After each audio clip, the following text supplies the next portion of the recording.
So in this section, we are going to focus on the derivative as a rate of change. And up to this point, we have been really focusing on the geometrical concept of the derivative.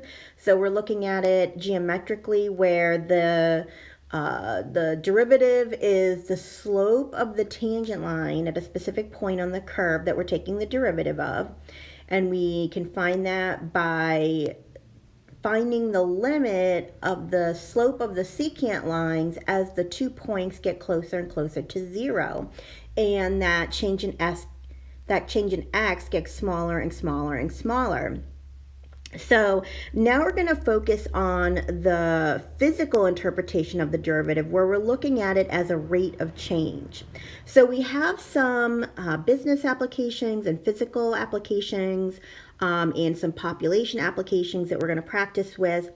And as we're going through these examples, what I really want you to consider, which is the main idea, is that in all of these examples, we are expressing quantities as an average rate of change and then using the idea of the derivative to compute the instantaneous rate of change. So I really want you to keep this in mind, that when we're finding the derivative, it's the instantaneous rate of change. So in this first example, I'm going to show you how you can use the idea of a derivative to estimate the value of a function.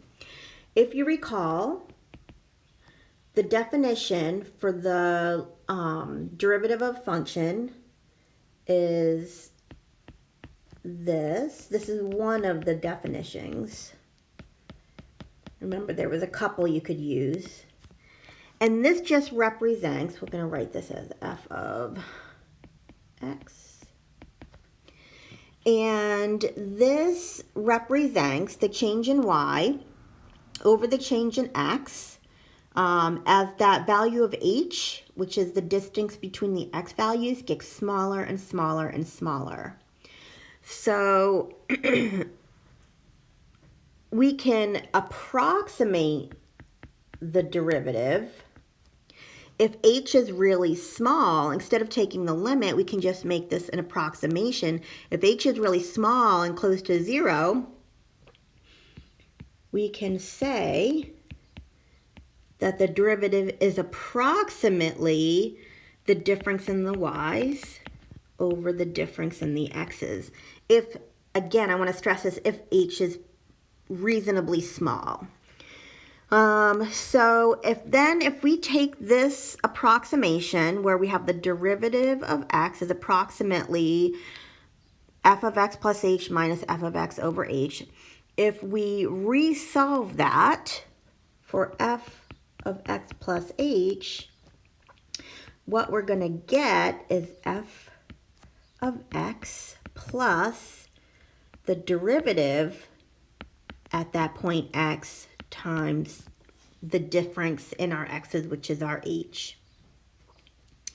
So now we can use this to estimate the value of a function. So if you look at this example, we have that the value of the function at 3 is 2. The value of the derivative at x equals 3 is 5. And we want to estimate the value of the function at 3.2. Since 3.2 is really close to 3, that value of h is going to be small. So h is clearly 0.2 because the difference between 3 and 3.2 is 0.2. And so we have our value of h is 0.2. X value of interest is x equals 3. And so we're going to plug those values in here. So I have f of 3 plus 0.2, which is 3.2, is approximately f of 3 plus f prime of 3 times 0.2.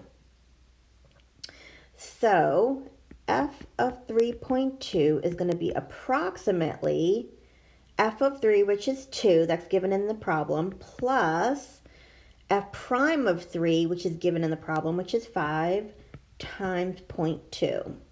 And we can approximate that to be about 3. Now we're going to talk about velocity, acceleration, speed, and position. And we've already talked about this before, but we're going to more emphasis on it right now. So if you look at this definition, it says S of t is going to be the position function at a specific time t. So t is in some units of time like seconds, minutes, hours. And S of t, when you plug in t, is going to give you some distance like feet or meters or miles. When you take the derivative of the position function, that will give you the rate at any given moment on the curve of the position function. So that's going to be the rate of the position, which is going to be your velocity. And then the speed of the object at that time is the absolute value of the velocity. Now, the difference between the speed and the velocity is that the speed only gives you the rate. It only gives you the information such as, 30 miles per hour or 15 meters per second or something like that. Where velocity includes the direction that the object is moving. So that is indicated, the direction is indicated in the velocity by the sign. So you have the pluses and minuses.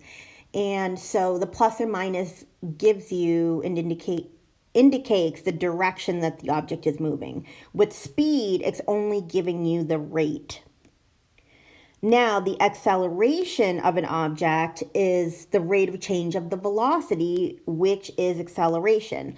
So if you want to find the acceleration, you need to take the second derivative of the position function, or the other way you could look at it as taking the derivative of the velocity.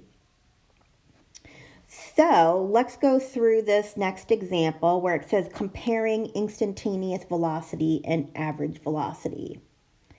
It says a ball is dropped from a height of 64 feet. Its height above the ground in feet t seconds later is given by, and then it gives you the position function, which is negative 16 t squared plus 64.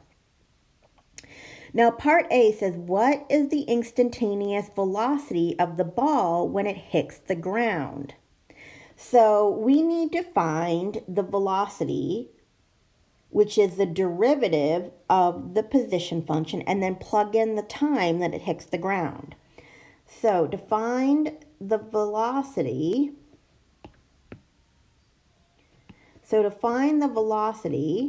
we're going to find the derivative of the position function. So that's going to be negative 32t, because I take the 2 with the t squared and I bring it down in front and multiply it by the negative 16. And then the plus 64 disappears because when you take the derivative of a constant, it's 0. So here's our velocity at any time t. So we need to plug in t for the time that it hits the ground. Now we can see from the graph that it hits the ground at 2 seconds, because here's the position graph given here. But if we weren't given the graph, the way that we could do this is use the position function.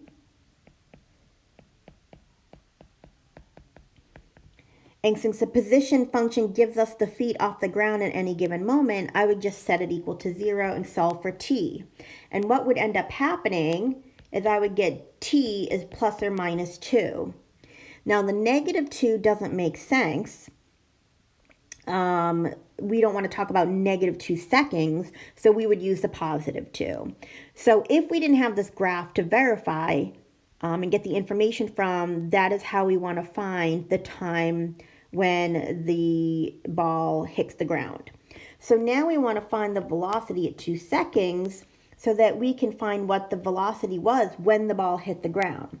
So when we plug in v is 2, we're going to get negative 64, and this is feet per second.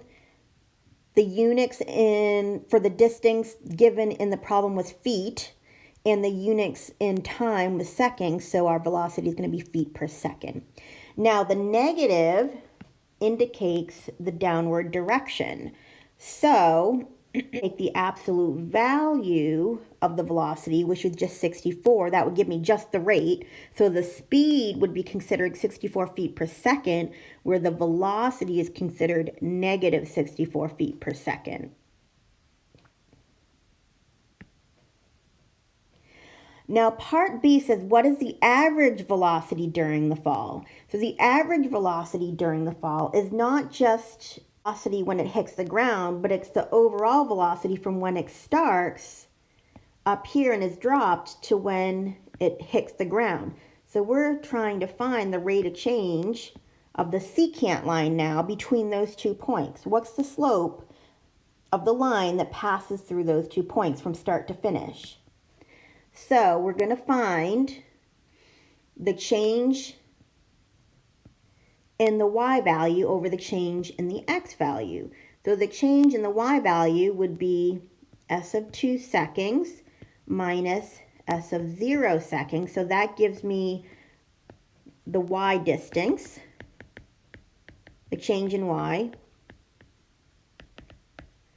Okay, and then we take the change in the time, which is the change in x's.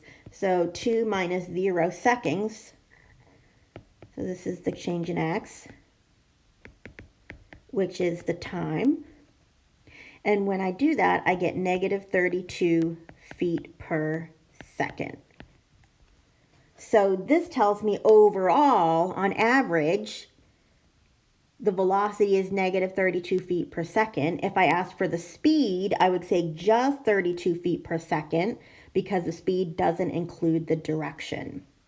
Compare the average rate of change over the instantaneous.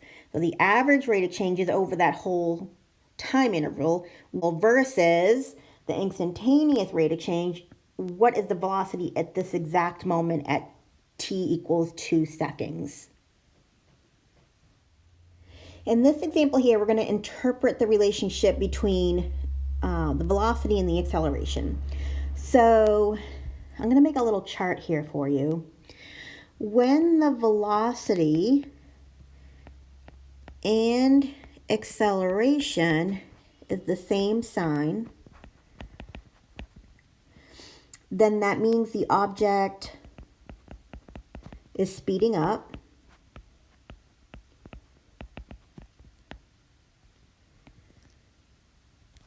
When the velocity and the acceleration are opposite signs, which means one's negative, one's positive, then the object is slowing down. So we're going to use this to answer these questions. And also remember, when you're looking at velocity, the sign of the velocity indicates the direction.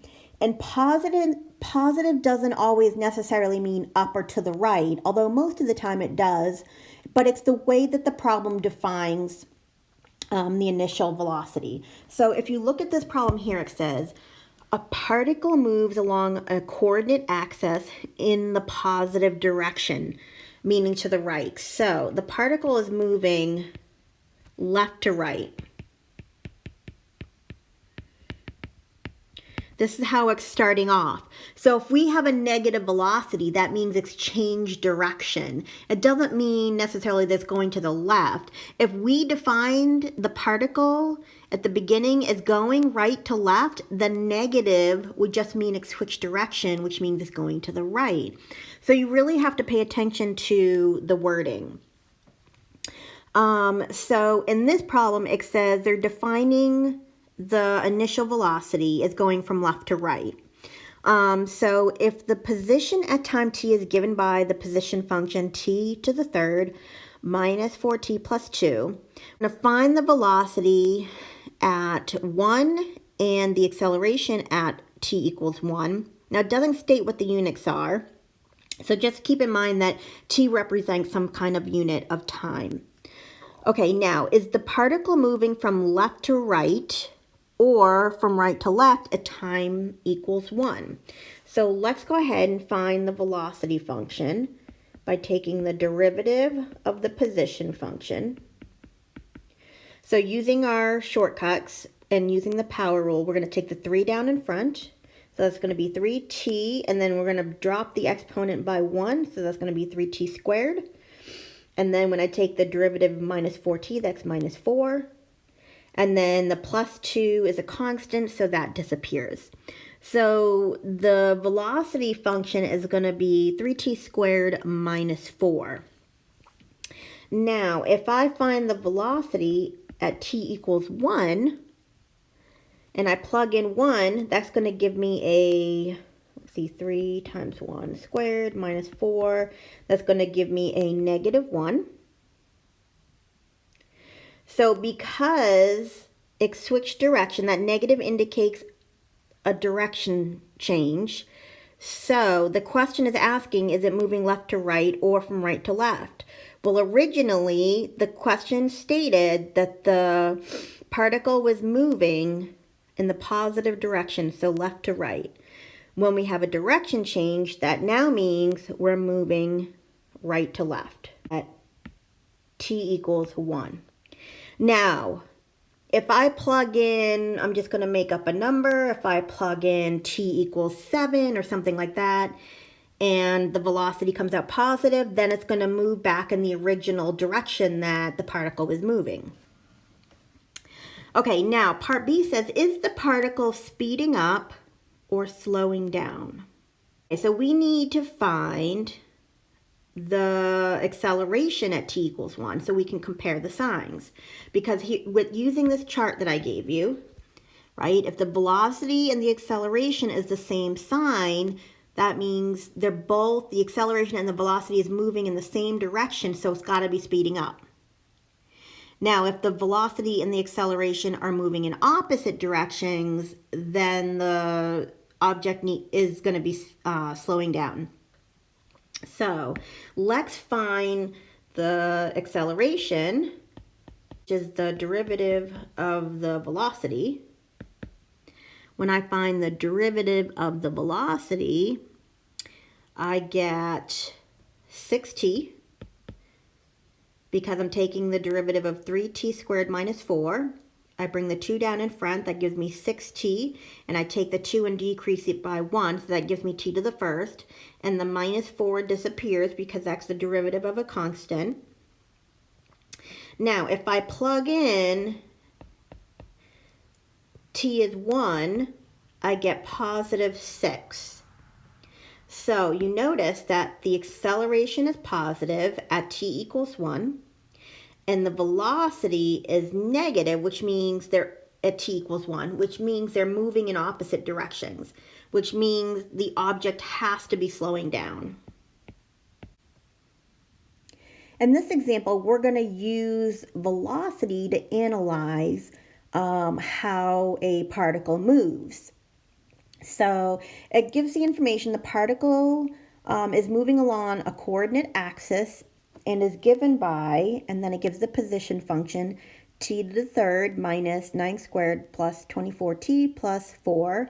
And of course, time is positive. It says find the velocity function. So we need to find the velocity function by taking the derivative of the position function. So when I take the derivative of the position function, I'm going to get 3t squared minus 18t and then plus 24. Now, it asks in part B, at what times is the particle at rest? That means when the velocity is 0, right? When it's not moving at all, that means the velocity is 0. So I'm going to set the velocity equal to 0 and find t. So I have 3t squared minus 18t plus 24, and that's equal to 0. So we can first, let's see, all three terms have a 3 in them. So let's factor out the 3. So that gives me a t squared minus 6t plus 8 that's left over. This is factorable. The t squared minus 6t plus 8 is definitely factorable. However, if you don't like factoring, this is a quadratic, so you can use complete the square quadratic formula. Me personally, I like to factor, so I'm going to do that. So when you factor, I get t minus 2, t minus 4. So I'm going to find that the particle is at rest at t equals 2 and t equals 4. I'm looking to see if it gives the units here. It doesn't, so just know, keep in mind, even though it doesn't give the units, that 2 and 4 represent like 2 seconds or 2 minutes or something like that. Okay, so we know that at t equals 2 and t equals 4, the object is stopped. Okay, now part C says, on what time intervals is the particle moving from left to right or from right to left? Okay, so for this, we are going to set up a like a sign chart, like we did a long time ago in college algebra. So we have a sign chart, and we're going to find the intervals of where the velocity is negative and positive, so we can determine where it's going left to right or right to left. Now, in this particular example, it doesn't state which direction it's originally moving. It just says the position of a particle moving along a coordinate axis. When it doesn't give you which direction it's originally moving, you can assume that it's moving in the positive direction, so from left to right. So we have this broken down into the velocity is 0 at 2 and 4. So we need to find, and I'll label this as v of t so we remember what we're doing here. So we need to find test points. So I want to find a test point on this interval here. And actually, I can even put this as 0 here because we're not going to go to the left of 0. We're not going to talk about negative time. So we want to find a test point from 0 to 2, then a test point from 2 to 4, and then a test point from 4 and on. So let me put an arrow here. Okay, so something that's on the interval from 0 to 2, I'm going to pick 1 as my test point. I'll label it TP for test point. When I plug in 1 into the velocity function, so come back up here. Here's our velocity function. When I find v of 1, I'm going to get a positive value.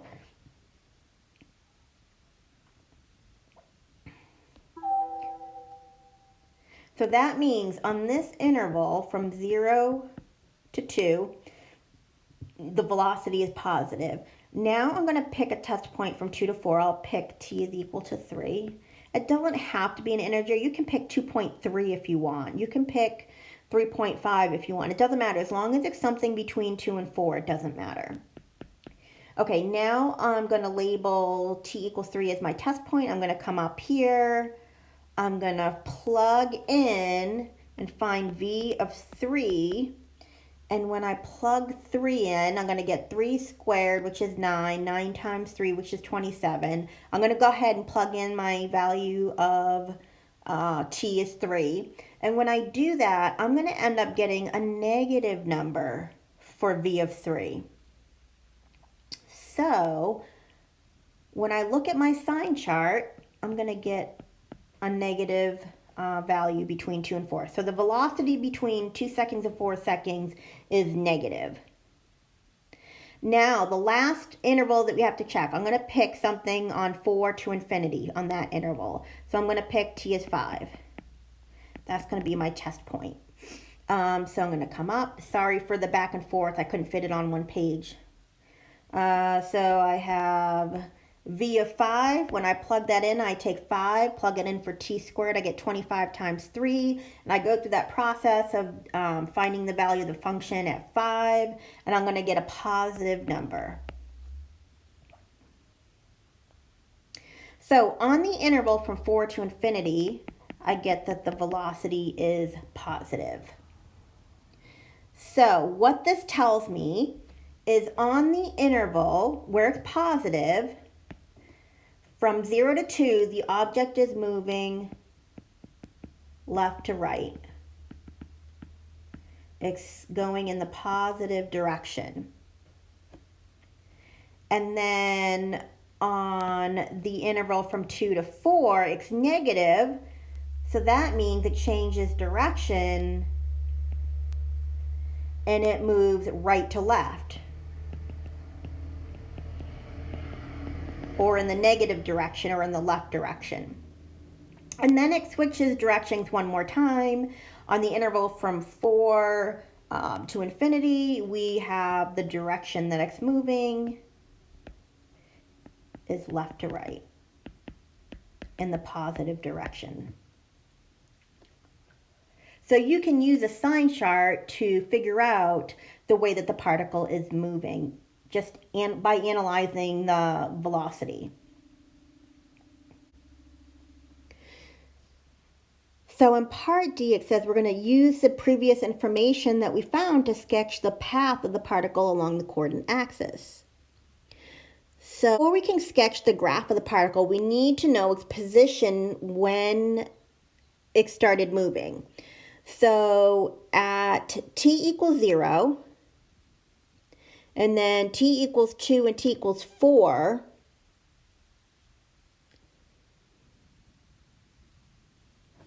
let's write this down.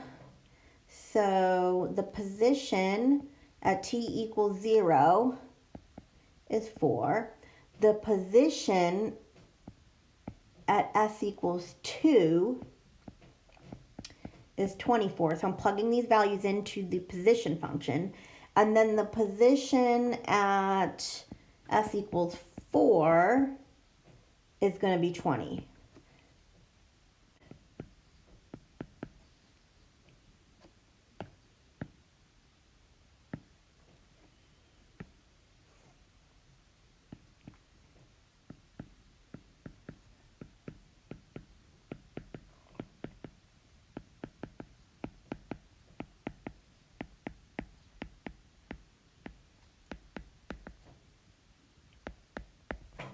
Okay, so here's my axes. I'm not going to go to the left of time equals 0. So we're going to start there.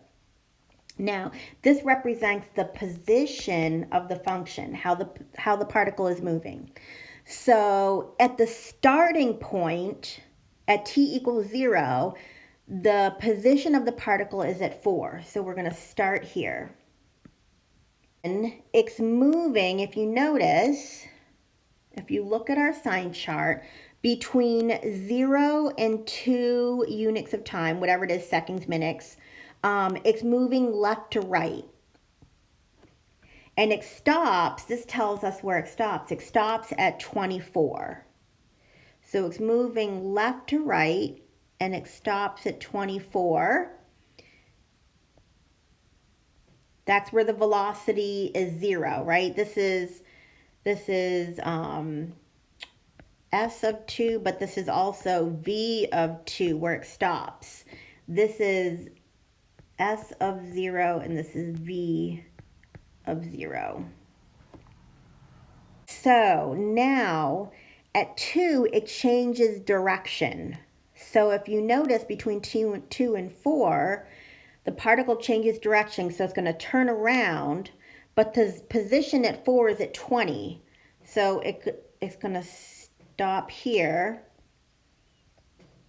right? This is where it stops again. The velocity is 0 here, but this is also the position at 4, it's 20. So it's moving this way, then it pauses and it turns back around this way, and then at 4 it changes direction again, and it goes like this forever.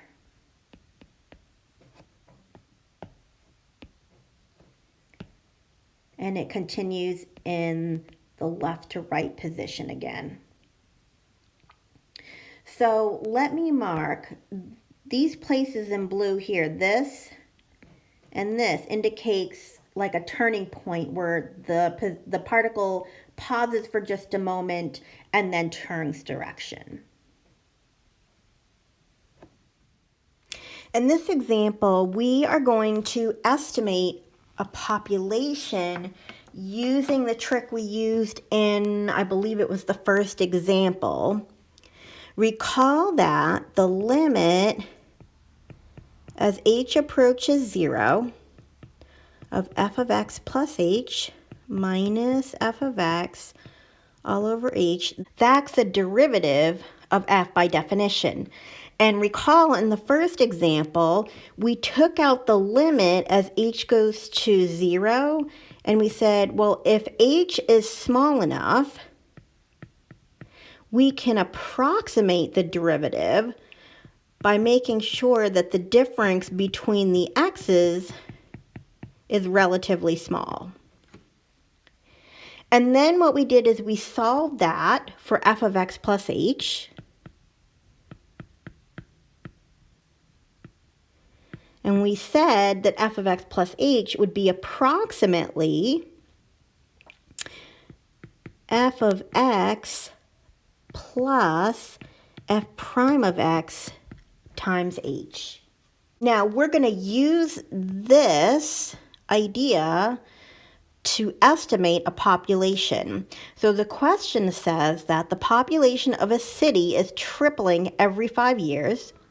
And if its current population is 10,000, what will it be? What will the approximate population be in 2 years from now?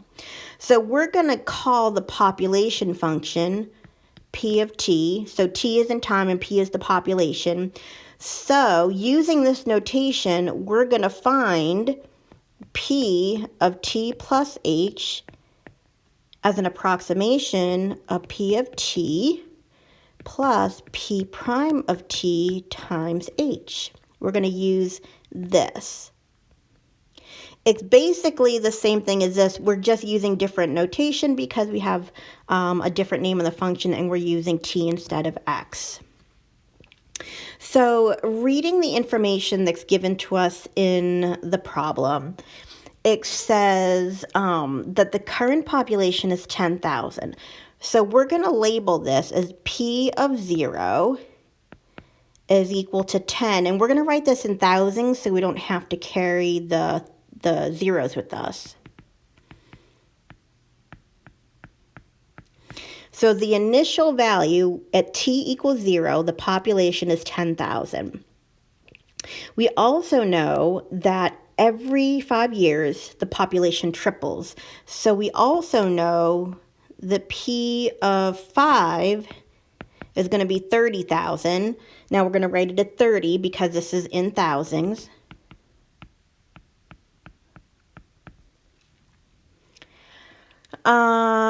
And we want to find an approximate value for the population in 2 years. So we're going to find p of 0 plus 2. Now I'm writing 0 as t and 2 as h. And remember, h is the difference between our two t values, 0 and 2.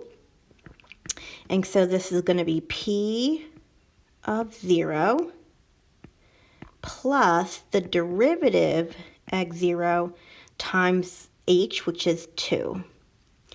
So if you look, we have this information. This was given to us in the problem. P of 0 is 10. We know the value of h, that's 2, so we know this. All we really have to do is find p prime of 0, which is the derivative of the population x0. And then we can plug that in and estimate p of 2. So to estimate p prime of 0, we're going to take p of 5 minus p of 0 over 5 minus 0. This is an estimate now. When we do that, we get, let's see, 30 minus 10 over 5, which is 4. So we can approximate that the derivative of the population at 0 is approximately 4. So now I'm going to go back and finish what we started over here. P of 2 is approximately P of 0, which we know is 10, that was given to us, plus P prime of 0, which we just estimated to be about 4, times 2, and that will give us 18. Now remember, this is in thousands, so when I write down my final answer, I'm going to write the population can be estimated at about 18,000 in 2 years. In this last example, we're going to see how we can apply derivatives in the area of business and economics. Now, there's something called marginal analysis, and this is an area in economics or business where quantities such as the cost or the revenue or the profit can be estimated on how they're going to change when the level of production is changed by 1 unit. So for example, if we're talking about a company that makes and sells radios, then we're talking about how does the cost, revenue, and profit, how is that changed if we increase production by 1 unit? And when we're talking about a rate of change, even if it's for 1 unit, what we're talking about is derivatives, and we can talk about it at an instant. So this is how marginal analysis and derivatives are related. So when we're talking about, for example, the marginal cost, which is abbreviated in here MC, we're talking about the additional cost. How much extra money is it going to take to produce 1 more radio? Or when we're talking about revenue, how much additional revenue are we going to get if we have 1 more radio? The same thing goes for profit. So we're talking about a rate of change by 1 unit. So this is where we can apply derivatives in terms of business and economics. So the marginal revenue is just the derivative of the revenue. The marginal profit is just the derivative of the profit, and the marginal cost is just the derivative of the cost. So in this first example, it says, assume that the number of barbecue dinners that can be sold, and they're calling the number of dinners that can be sold X, is related to the price by the equation P of X is equal to 9 minus 0.03X. And we're only talking about a number of dinners sold between 0 and 300. And now, so that X represents the number of barbecue dinners that are sold. So if I plug that into the price function, that gives me the price that is suggested for that number of barbecue dinners. So in this case, the revenue in dollars can be obtained by selling X barbecue dinners. So the revenue is the amount of money that we're taking in. So if I want to figure out how much revenue I'm making, I'm going to take the price times the number of items. So the revenue is going to be X times the price. So, and that's where this comes in right here. X times the price, which the price function is 9 minus 0.03x. So they put that in for the price and multiply by x. And when they distribute, this is what they get for the revenue. Negative 0.03x squared plus 9x. Now it says use the marginal revenue function to estimate the revenue obtained from selling the 101st barbecue dinner. Compare this to the actual revenue obtained from the sale of this dinner. So first we need to find the marginal revenue, which is the derivative of the revenue. And if I take the derivative of the revenue, I'm going to get negative 0.06x 9. Now we're going to plug in 100 into the marginal revenue function, because remember, the marginal revenue function gives us a good estimation on how much revenue we would take in if we had one more unit. So since we're asking about the 101st unit, I want to find out what that next unit would be. What extra revenue am I going to get from selling one more ticket? So I'm going to start with 100. I'm going to plug in 100. And when I plug that in, I'm going to get negative $6 plus 9, which would give us $3. So this gives me an approximate value of how much revenue I would get if I sold one more barbecue dinner after the 100th. Now we can check to see what the actual revenue is. If I find the revenue of the 101st barbecue dinner, and I subtract the revenue from the 100th dinner, and so anything that's left over is going to be how much more I made based on that 101st barbecue dinner. So when I plug in our 101, so I'm plugging it into this function here, negative 0.03, and then I plug in 101 squared plus 9 times 101.